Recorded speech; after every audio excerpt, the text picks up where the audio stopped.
Hello everyone, Joel here. Today we are talking about 15 ARPGs that barely anyone played but absolutely deserved a full stadium of fans losing their minds over them. Now I know what you are thinking. Are these just obscure indie games nobody played because they are bad? No, absolutely not. These are games that are genuinely, legitimately, embarrassingly good, and the gaming community just walked right past them like they were a flyer for a gym membership. So grab a snack, get comfortable, and let me introduce you to 15 games that have been waiting in the corner at the party hoping someone would come talk to them. Before we continue the video, I want to inform you that right now, there are tons of crazy deals in instant gaming, especially if you love RPG games. Remember how expensive modern gaming lately? Well, not anymore, since you can get so many amazing titles with crazy discounts in instant gaming. Can you believe that just with $10 or even less than $5, you can enjoy one of the best gaming experiences in your life? Just look at these titles. It used to cost like $30 or even more than $40. And to make things even crazier, some games even drop so far to just $1. If you're a smart guy, you know what you have to do. All you have to do is just click my link in the description below, start searching for your favorite games, and use the activation code on your chosen platform. By using my link, you're not only saving tons of money, but also helping me to support this channel. Alright then, let's get back into the list. Starting us off at number 15 is Dreamscaper. Now, the premise here is that you play as a girl named Cassidy who falls asleep and fights her own nightmares, which honestly, relatable. I too have wanted to punch my anxiety in the face, yet Cassidy just actually gets to do it. Dreamscaper is a roguelike ARPG where every night you dive into a procedurally generated dungeon made entirely out of Cassidy's subconscious, meaning every run is different and you will lose 3 hours and wonder where dinner went. The combat is smooth, like silky buttery. Did I just dodge that perfectly smooth? You get melee weapons, range attacks, and abilities that all chain together in ways that make you feel like an absolute genius. But here is the part that really separates this game from the pack. During the day, you explore the real world and build relationships with NPCs. Stronger relationships mean stronger dream powers. So basically, the game is telling you that having friends makes you a better fighter. That is honestly better life advice than most therapy sessions. The art is gorgeous, the soundtrack is dreamy, and the emotional storytelling hits harder than it has any right to. And yet, this game sits at under 10,000 reviews on Steam.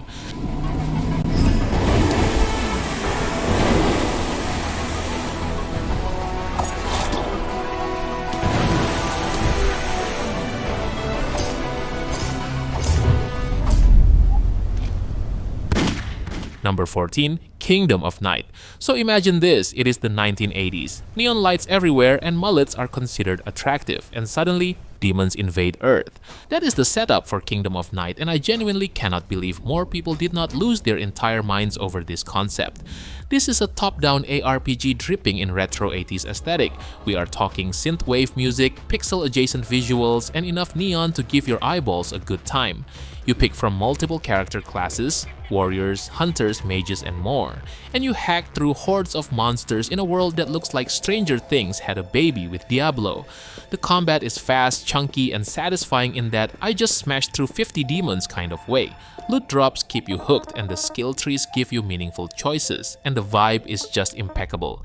Every single frame of this game screams, I want to be your favorite guilty pleasure, but most people never even heard of it. Which is wild because this is exactly the kind of game that should have had a cult following big enough to fill a concert venue.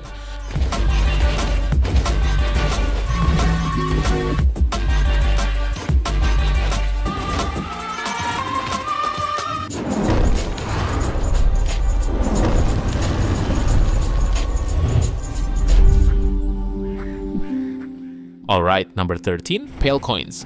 Now, full transparency, this one is a deeper cut, like you have to really be out here searching the Steam dungeon deep. Pale Coins is a gothic dark fantasy ARPG with an emphasis on grim atmosphere, deliberate combat, and a world that feels genuinely oppressive in the best possible way. Think of it like if a Souls-like and a classic dungeon crawler had a secret affair and the result was this moody, brooding masterpiece that showed up at school wearing all black and writing poetry in the margins of its textbook.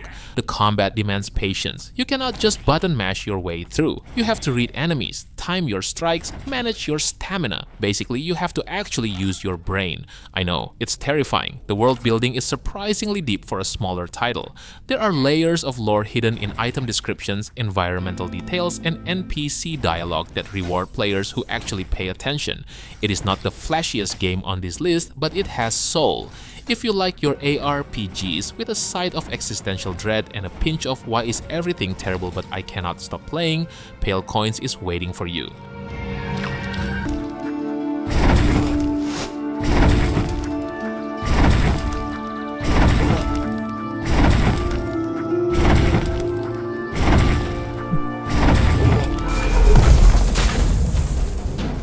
Number 12. Curse of the Dead Gods. This game got decent attention when it launched, but then quietly drifted away like a forgotten shopping cart in a parking lot.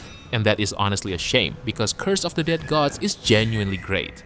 You are an explorer trapped in an endless cursed temple, which by the way is exactly what happens when you ignore the no trespassing signs and you fight through procedurally generated rooms collecting weapons, gold, and increasingly worrying curses.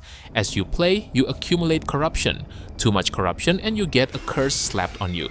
Curses range from okay, I can work with this to why is everything on fire including me. The combat is tight, precise, and punchy. The dodge system works. The weapon variety, mixing machetes, spears, bows, claws, keeps every run feeling fresh. And the temple itself has this incredible dark torchlit aesthetic that makes everything feel genuinely dangerous and atmospheric.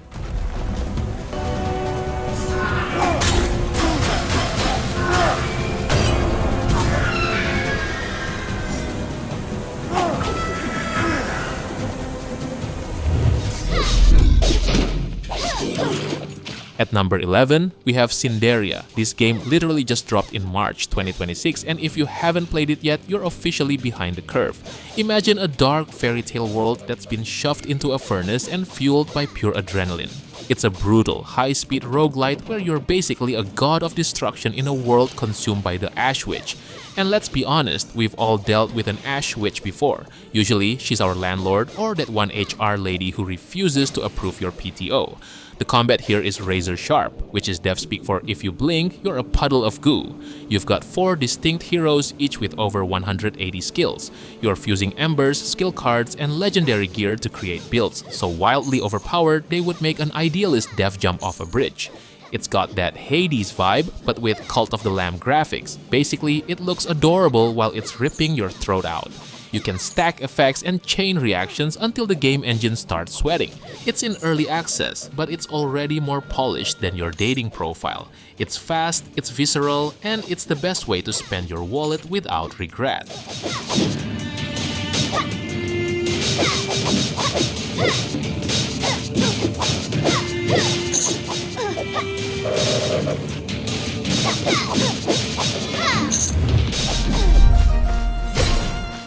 Stop, I know what you're thinking. A game about cats? That's for children and lonely aunts. Well, shut your mouth, because Cat Quest is a legitimate action RPG masterpiece. It's basically Skyrim if everyone was a feline and the puns were weaponized to cause physical pain. The combat is real-time, snappy, and surprisingly tactical. You're dodging red circles on the ground like you're trying to avoid your landlord on rent day. The loot is plentiful, the world is huge, and the humor is, well, it's perfect. Seriously though, the developers put an incredible amount of love into this. It's accessible enough for a toddler, but deep enough for a jaded ARPG veteran who's lost all joy in life. It's lighthearted, colorful, and it doesn't take itself seriously, which is a refreshing change of pace from all the grimdark games where everyone is covered in mud and sadness.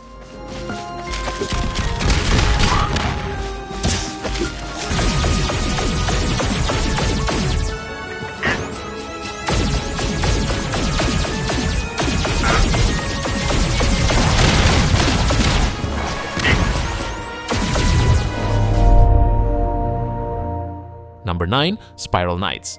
Alright, I am going to say something controversial. Spiral Knights was ahead of its time and the gaming community fumbled it like a wide receiver who looked at the scoreboard instead of the ball.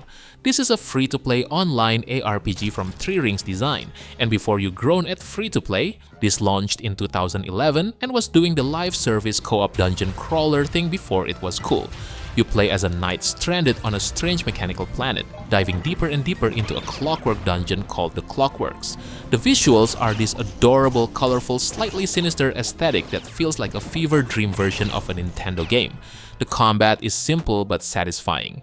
4-player co-op makes every run a blast. The gear crafting system is surprisingly deep, and the enemy variety across dungeon tiers keeps things constantly interesting. At its peak, this game had a thriving community. And here is the thing, Spiral Knights is still running. It is still free and the core experience is still there. It just needs people to remember it exists.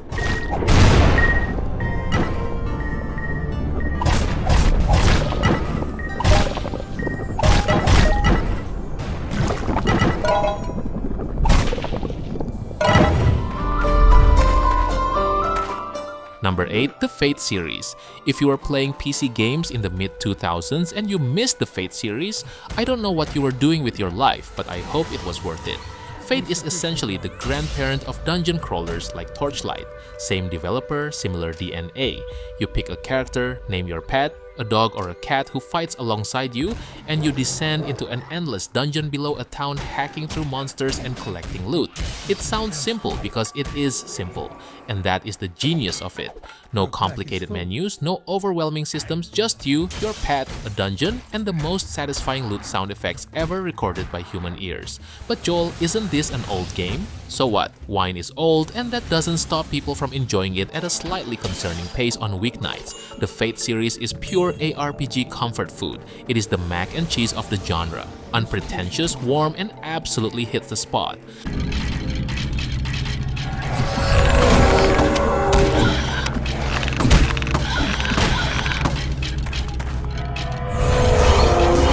Not enough mana.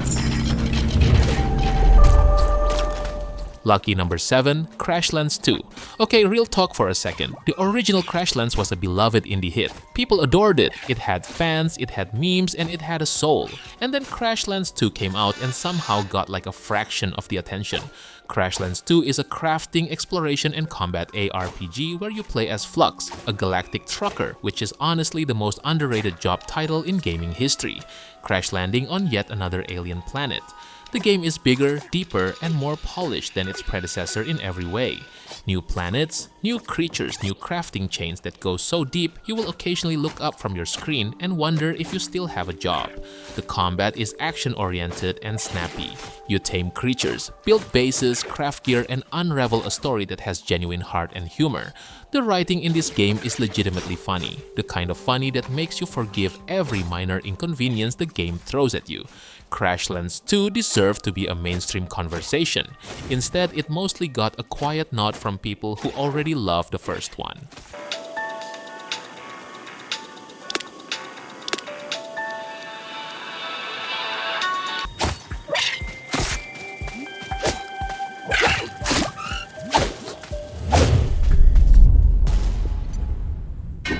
At number 6, we have Wigmund. The word Wigmund sounds like a medieval wizard who definitely still lives with his mom and has very strong opinions about bread. And honestly, that energy is exactly right for this game. Wigmund is a Scandinavian Viking-themed ARPG with a heavy emphasis on Norse mythology, brutal combat, and an art style that feels like a living, breathing, illuminated manuscript. You play as, you guessed it, Wigmund, a Norse warrior who embarks on an epic quest full of gods, giants, monsters, and morally questionable decisions. The combat is weighty and deliberate. Every sword swing has heft to it. Every block, every parry, every dodge, you feel it. This is not the kind of game where you button mash and survive. This is the kind where you get humbled early and come back with respect. The world design is absolutely gorgeous. Fjords, longhouses, misty forests, stone temples. It looks like someone took a Norse saga and made it interactive. The story leans into actual Norse mythology, which means it is epic, poetic, and someone will probably die in a way that feels dramatically unfair. This game had everything it needed to be a hit, except apparently a marketing budget.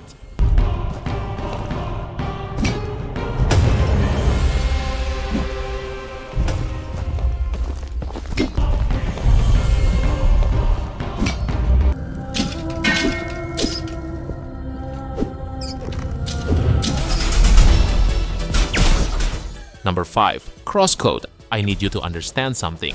CrossCode is a masterpiece. I am not being hyperbolic and I am not being dramatic.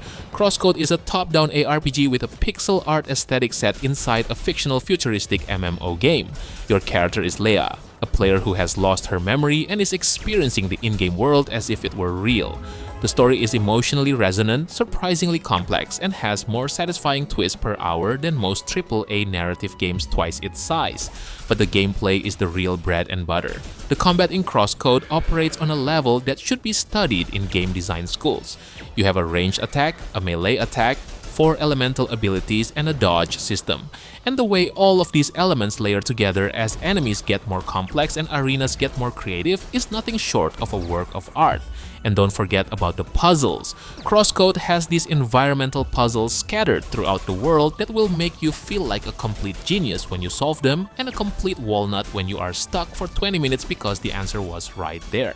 This game launched, got decent indie coverage, and then just did not break through to mainstream audiences. That is the gaming world's loss. And if you have not played CrossCode yet, I am genuinely a little bit jealous of you because you get to experience it for the first time.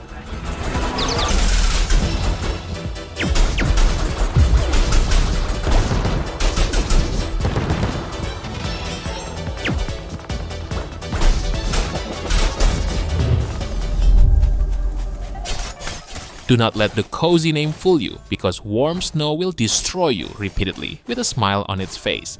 This is a roguelike ARPG set in a dark fantasy world where a mysterious blood red snow has blanketed the land and turned people into monsters, which again, relatable. Some of us turn into monsters before our morning coffee too.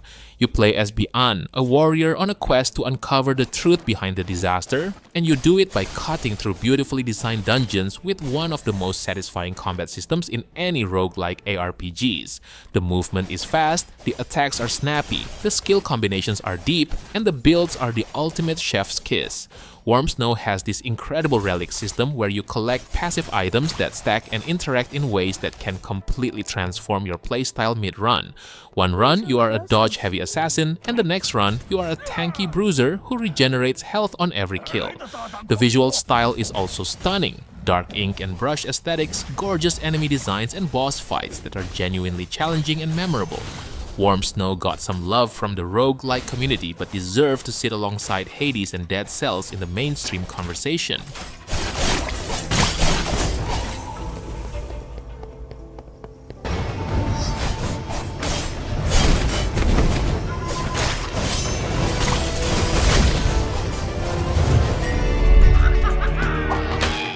In third place, we got the DeathSpank Trilogy, and if you have heard of this, I need you to know you have excellent taste. DeathSpank is a comedic action RPG from Ron Gilbert. Yes, that Ron Gilbert, the guy behind Monkey Island, and it is exactly what would happen if someone decided to make a Diablo-style game and then handed the writing to the funniest person in the room. You play as DeathSpank, hero to the downtrodden, dispenser of justice, and a man with a hat so large it constitutes a minor safety hazard. The combat is solid Diablo-style hack and slash, satisfying loot, weapon variety, skill unlocks.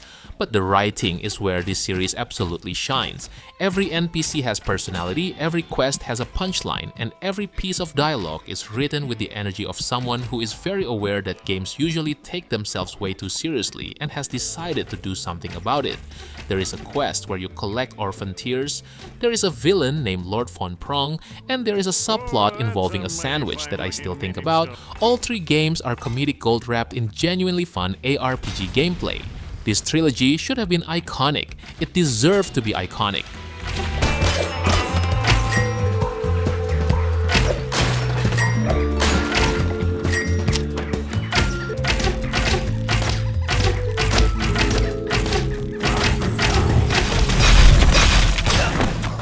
Second place, we have Hero Siege. Okay, so Hero Siege has been around since 2014. It has gotten consistent updates for over a decade, and it has a dedicated community of players who are absolutely obsessed with it. And yet, somehow, most ARPG fans have never heard of it. Hero Siege is an intense, loot-driven, dungeon-crawling ARPG in the vein of classic Diablo, but cranked up to 11, doused in chaos, and set on fire for good measure. You pick from a staggering number of character classes. We are talking barbarians, wizards, sorceresses, necromancers, nomads, pirates, yes, pirates, and you dive into randomized monster-filled stages filled with more loot drops than your inventory can physically handle. The endgame is deep. Runes, set items, legendary gear, prestige systems, seasonal content. This game has the bones of a full live service action RPG at a fraction of the price. Not only that, 4-player local and online co-op that turns every session into pure, unhinged chaos where screens are exploding with particle effects and everyone is screaming slightly different things. Hero Siege is the ARPG for people who want more ARPG. More classes, more loot, more runs, more of everything. 10 years of updates and it still does not have the player count it deserves.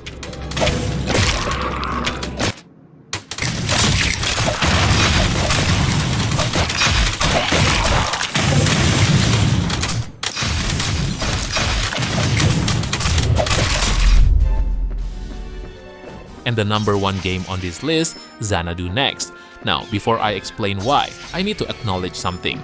This game came out in Japan in 2005 and it got an English PC release in 2016, which means it has been sitting there for years, waiting to be discovered like a perfect record at the back of a thrift store that everyone somehow keeps walking past.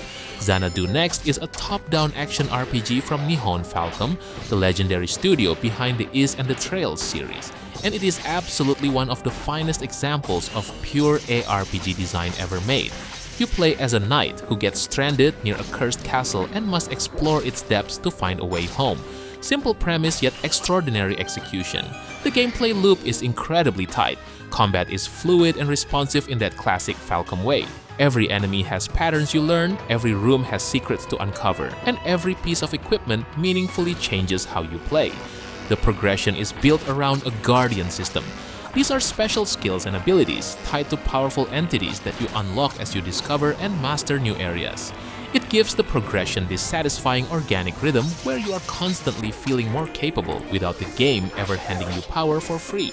The castle itself, the dungeon you explore, is one of the best designed game environments I have ever experienced. Not because it is beautiful, but because every corner, every room, every shortcut you unlock feels purposeful. It is a world that rewards exploration.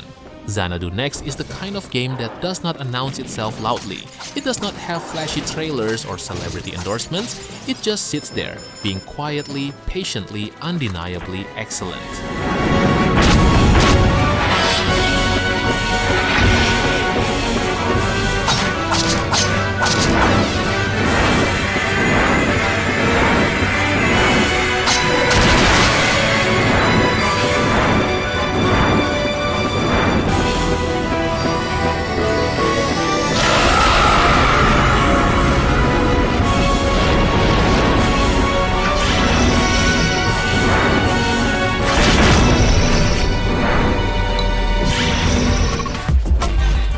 Alright boys, I think that's it for today. I know that there are other games that I haven't mentioned yet, so how about sharing your favorites that probably deserve the spot in the comment section below.